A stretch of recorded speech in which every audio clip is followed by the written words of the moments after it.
Action committee जिंदाबाद, जम्मू कश्मीर शरारती action committee जिंदाबाद। हम क्या चाहते हैं, हम क्या चाहते हैं, इंसाफ के आगे झुकना पड़ेगा, इंसाफ के आगे झुकना पड़ेगा, इंसाफ के आगे झुकना पड़ेगा। पूरी करो, पूरी करो हमारी मांगे, पूरी करो, पूरी करो, पूरी करो। पार्लियामेंट्री कमेटी रिपोर्ट लागू करो, लागू करो, पूरी करो। हम क्या चाहते हैं, हम क्या चाहते हैं, इंसाफ के आगे झुकना पड़ेगा, इंसाफ के आगे झुकना पड़ेगा। बंद करो, बंद करो, रिफ्यूजियों से भेदभाव बंद करो, बंद करो, बंद करो, मुंशी परिवारों से भेदभाव बंद करो, बंद करो, बंद करो, मुंशी परिवारों से भेदभाव बंद करो, बंद करो, बंद करो। पहाड़ी रिजर्वेशन लागू करो, पहाड़ी आरक्षण लागू करो, लागू करो, लागू करो, पहाड़ी आरक्षण लागू करो, लागू करो, लागू करो, पहाड़ी आरक्षण लागू करो, लागू करो, लागू करो, पहाड़ी आरक्षण लागू करो। लागू करो, लागू। अध्यक्ष शरणार्थी एक्शन कमेटी कठुआ, हमारी मांगे जो है, सबसे पहले जो हम डिस्प्लेस पर्सन है 1947, जब वहाँ से हमें हमारे पे कवालियों ने हमला किया तो हम वहाँ से निकले, हम अपने अपने घरों से, तो हम बिल्कुल हम खाली निकले वहाँ से। तो रास्ते में हमारे जो कवालियों ने और पाकिस्तानी सेना ने हमारे लगभग 50,000 जो शरणार्थी थे उनका रास्ते में कत्ल कर दिया। तो वहाँ से भागते हुए हम जम्मू में आए, तो हमारे लोगों ने आज अगर जम्मू कश्मीर भारत का अभिन्न अंग है तो ये हमारे रिफ्यूजियों के कारण है, क्योंकि हमारे रिफ्यूजियों ने उन कवालियों से और पाकिस्तानी सेना से डट कर मुकाबला किया और पाकिस्तानी सेना को पीछे हटने के लिए मजबूर किया। तो हम 70 साल से इन सरकारों का, इन परिवारों का, केंद्र सरकार और जम्मू कश्मीर सरकार का हमारे साथ इन्होंने इंसाफ नहीं किया। तो 2013 में एक केंद्र से पार्लियामेंट्री कमेटी आई थी जिसके अध्यक्ष हमारे आज के उपराष्ट्रपति वेंकैया नायडू थे। तो उन्होंने पार्लियामेंट्री कमेटी ने हमारे जो डिस्प्लेस पर्सन थे उनके लिए 30-30 लाख रुपया जो एक्स ग्रेशिया ग्रांट जो उन्होंने मंजूर की थी, लेकिन उसके बाद जो वन टाइम सेटलमेंट के नाम पे हमें सिर्फ 5.5 लाख रुपया एक एक परिवार को दिया गया, और जो परिवार लिया गया वो 1947 से लिया गया। तो आज एक एक परिवार के 8-8, 10-10 परिवार बने हुए हैं। तो हमारी मांग है कि हमारा जो पार्लियामेंट्री कमेटी ने 30-30 लाख रुपए की मंजूरी की है डिस्प्लेस पर्सन के लिए, वो हमें बाकी जो हमारा 5.5 लाख रुपया हमें मिला है बाकी हमें दिया जाए। और दूसरा जो हमारी पहाड़ी बोली जो उसका आरक्षण है, हम क्योंकि पुंछ से आए हैं, हमारी माँ बोली जो थी वो पहाड़ी बोली थी, तो हम यहाँ पे डिस्प्लेस पर्सन है, तो हमें उसका जो आरक्षण है हमें दिया जाए। हम इसकी अगर हमारी मांगे ना पूरी हुई तो हमारी जो कमेटी है वो इसके बाद जो अगला निर्णय लेगी तो उसका वो जिम्मेवारी जो होगी वो राज्य सरकार पे होगी। क्या समझते हैं आपको जो इंस्टॉलमेंट एक दी गई, बाकी इंस्टॉलमेंट्स क्यों नहीं दी जा रही आपको? वो उसमें कुछ भी नहीं लिखा हुआ है कि ये आपकी वन टाइम सेटलमेंट है या इसके बाद आपको इंस्टॉलमेंट मिलेगी। उस लेटर में कोई भी रेफरेंस नहीं है। क्या आने वाले इलेक्शनों में तो नहीं इंस्टॉलमेंट दी जाएगी? आपका वोट बैंक से खेलने का कोई इरादा? देखो ऐसा हमें कोई पता नहीं है इसके बारे में, या तो कोई लेटर डिपार्टमेंट ऑफ जो फाइनेंस है जो ऐसी कोई लेटर निकाले हमें इतने समय के बाद इंस्टॉलमेंट दी जाएगी। तो 370 हटने के बाद कितनी उम्मीदें थी आपको सर? हमें बहुत उम्मीदें थी। जो हमारी जो सरकारें 70 साल जो इन परिवारों ने, 3 परिवारों ने जहाँ पे राज किया है, उन्होंने हमारे राज्य को लूटा है। हमारा जो कंपनसेशन केंद्र से भी आया था वो भी इन्होंने डिस्ट्रीब्यूट नहीं किया। तो हमारे साथ कितनी बेइंसाफी हुई है। केंद्र सरकार से जब हमारे लिए वहाँ पे जब 1947 में 3500 रुपया एक परिवार को उन्होंने अपना घर खाना बनाने के लिए दिया था, वो भी इस सरकार ने हमें नहीं दिया। तो किस तरह से रिफ्यूजी एक्शन कमेटी जो अपनी कार्रवाई कर रही है? देखिए, आज हम शरणार्थी एक्शन कमेटी के बैनर तले हमारे जम्मू के अध्यक्ष, राज्य अध्यक्ष सरदार गुरदेव सिंह की अध्यक्षता में और भी हमारे जितने जिला के पदाधिकारी हैं उनके साथ डीसी ऑफिस कठुआ में आए हुए हैं। आज हम इसी सिलसिले में डीसी कठुआ को एक ज्ञापन सौंपना चाहते हैं, जिसमें हमारा जो विशेष मुद्दा है वो है हमारा हमें जो पेमेंट जो हमारे केंद्र सरकार द्वारा जो हमें अलाट हुई थी कि इन पर परिवार को 30-30 लाख रुपए दिया जाएगा।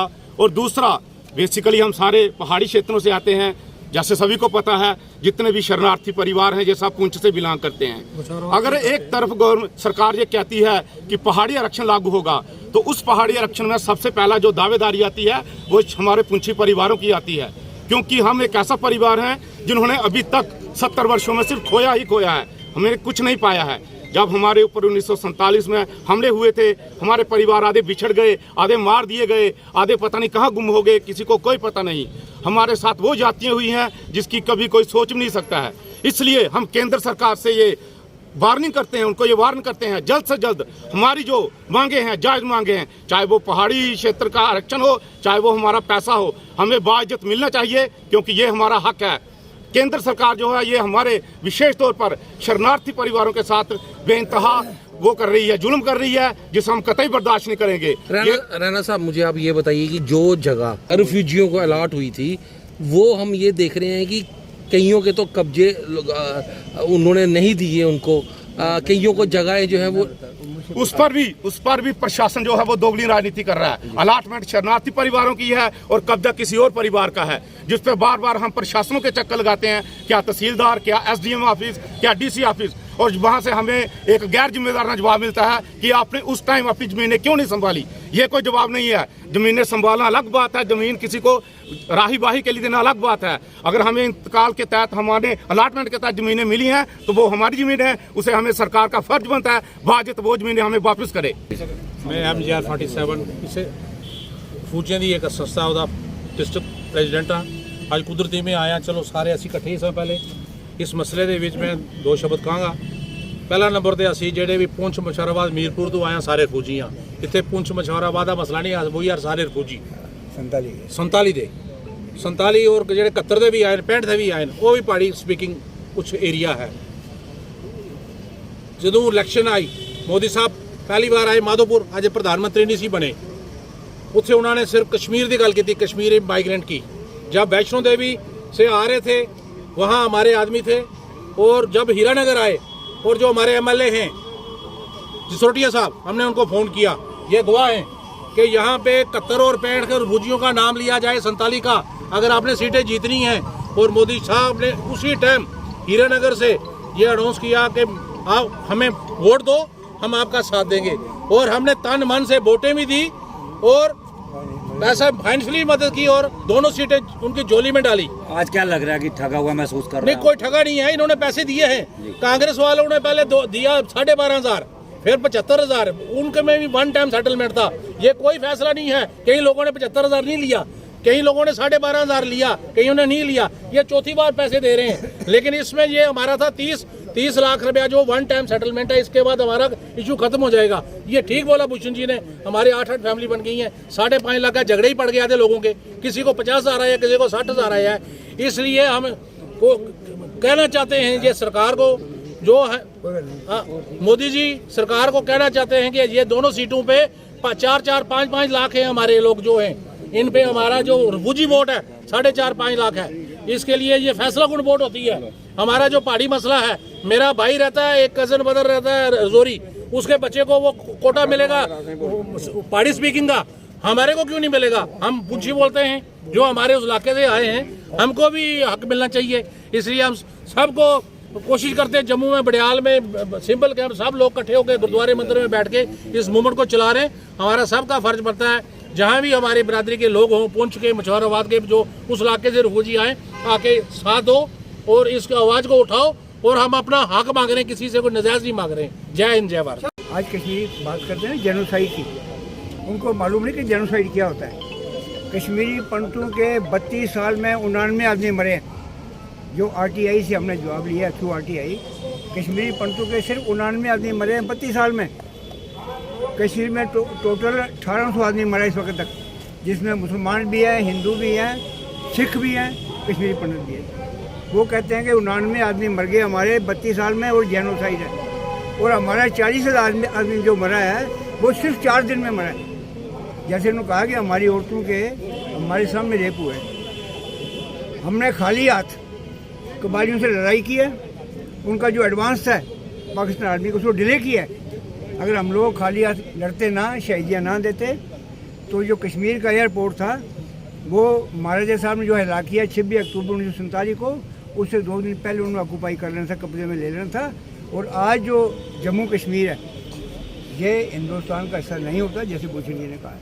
ये एक ऐतिहासिक जो है ये बात है। हमारे साथ बेइंतहा जो है वो बेइंसाफी सरकारों ने की है। हमने सभी सरकारों को सपोर्ट किया, चाहे वो कांग्रेस थी, चाहे वो नेशनल कांग्रेस थी, चाहे पीडीपी थी, चाहे भारतीय जनता पार्टी, सबको सपोर्ट किया हमने, इस उम्मीद पे कि एक न एक दिन ये लोग हमारी बात सुनेंगे और हमारे मसले को एक प्लानिंग ढंग से पूरा प्लान करके सही तरीके से प्रोजेक्ट करके इस मसले को हमेशा इसको ख़त्म करेंगे। देखिए हम लोग जो है हम नेशनल माइंडेड लोग हैं, हम कश्मीरी लोगों की तरह नहीं हैं। हम अपने मुल्क को लूटना नहीं चाहते, लेकिन ये भी चाहते हैं कि हमारे साथ जो है वो बाकायदा इंसाफ होना चाहिए, वो ठीक इंसाफ जो हमारा हक बनता है वो हमें मिलना चाहिए। कश्मीरियों ने किस तरह से लूटा देश को? कश्मीर से लूटा कि कश्मीर के लोग जो हैं तकरीबन वो लोग जो सच्ची बात अखबारों में जो आता है, पॉलिटिकल लोग क्या बोलते हैं, मैं वो बात नहीं करता। जो हम यहीं रहने वाले हैं, कश्मीर के लोग देखिए अपनी मर्जी से आए, डर के आए हैं बाकी।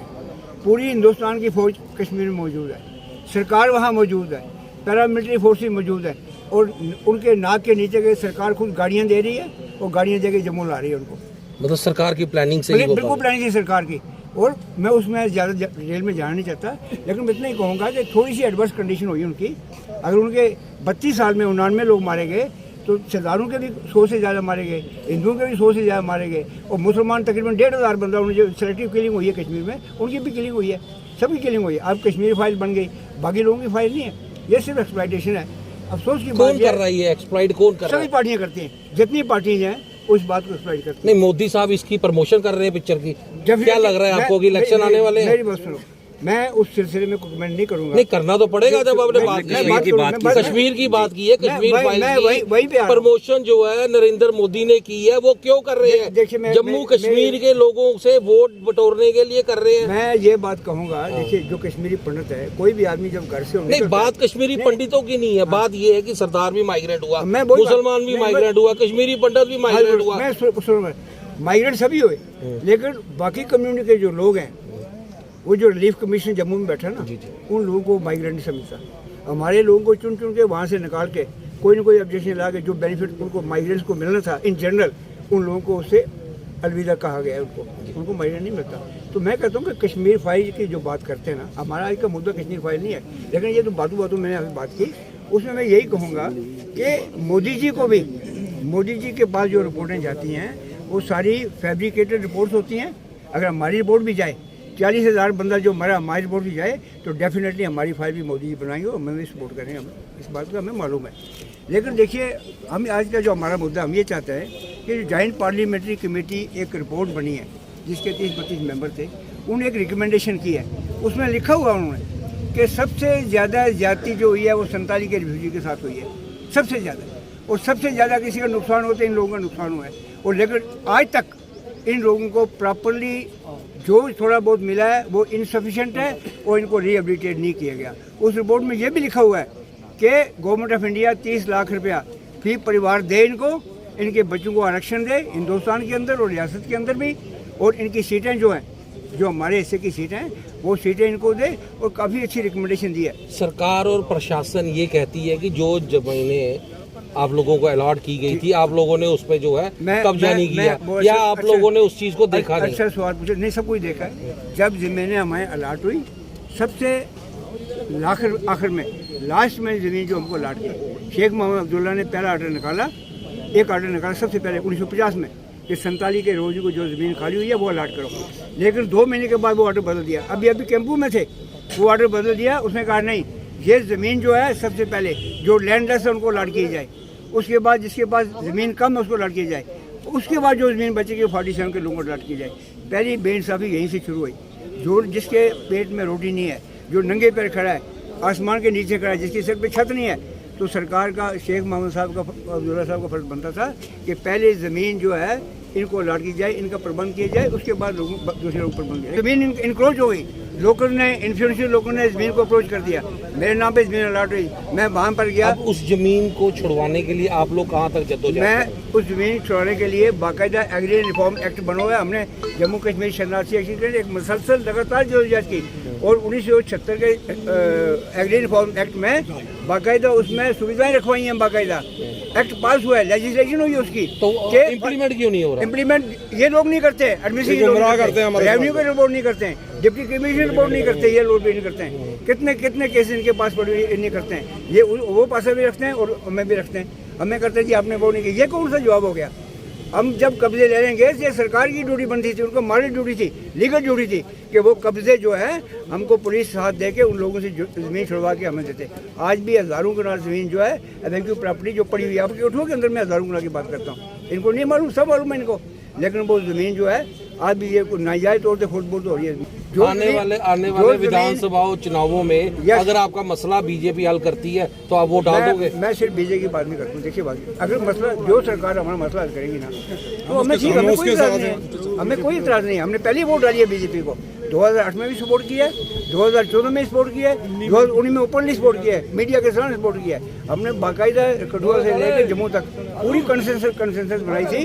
कंसेंसस बनाने के बाद हमने कहा कि इन्होंने 5.5 लाख दिया है, हमारे इशू को एक पहचान दी है, रिकॉग्नाइज किया हमारे इशू को। हमारा ये अखलाकी फर्ज बनता है 1940 के रिफ्यूजीज का कि वो नरेंद्र भाई मोदी के जो कैंडिडेट हैं उनको सपोर्ट किया, और हमने डंके की चोट पर सपोर्ट किया। लेकिन अफसोस की बात मैं गिला करूँगा, जो हमारे मेंबर पार्लियामेंट, ये उनकी ड्यूटी बनती थी, अगर वो हमारे मेंबर पार्लियामेंट ईमानदार होते हमारी तरफ से, तो आज हम यहाँ नहीं खड़े होते। ये उनका ड्यूटी बनती थी कि वो नरेंद्र भाई मोदी को 47 के बारे लोगों के बारे में टोटली साफ पिक्चर बताएं, लेकिन वो कहते हैं कि हमारा दिल तो किसी और के लिए रोता है। क्या लगता है आपको कि सरकार कितनी सीरियस है आपको लेकर? सरकार, आई एम सॉरी टू से, इस वक्त तक सरकार कोई सीरियस नहीं है। उन्होंने कहा नहीं आप ये पैसा ले लो, हम बाकायदा इसका सिलसिला अच्छे तरीके से बनाएंगे और आपको और मुआवजा जो है हम मिलेंगे। अगर आपका ये मसला हल नहीं होता, हाँ, तो क्या आने वाले विधानसभा चुनावों में आप भाजपा का सपोर्ट करोगे? बिल्कुल, हम कंसेंसस फॉर्म करेंगे पहले, और जो लोगों की मर्जी होगी, जैसे लोग कहेंगे, ठीक है। हमने 70 साल लोगों के लिए वोट दिया, अगर हमारा मसला नहीं होगा इस बार हम अपने लिए वोट देंगे। और अगर उन लोगों ने आपको झूठा आश्वासन दिया कि 2024 में झूठे, अब झूठ वाली बात MP क्या 2024 में आपका मसला हल करेंगे, नहीं, वो बात नहीं है। अब उनको बाकायदा अनाउंस करना पड़ेगा, ऑर्डर करने पड़ेंगे, और उसके बाद हम उनकी बात, मतलब विधानसभा चुनाव इस बार आखिरी उनके लिए, बिल्कुल आखिरी होंगे। देखो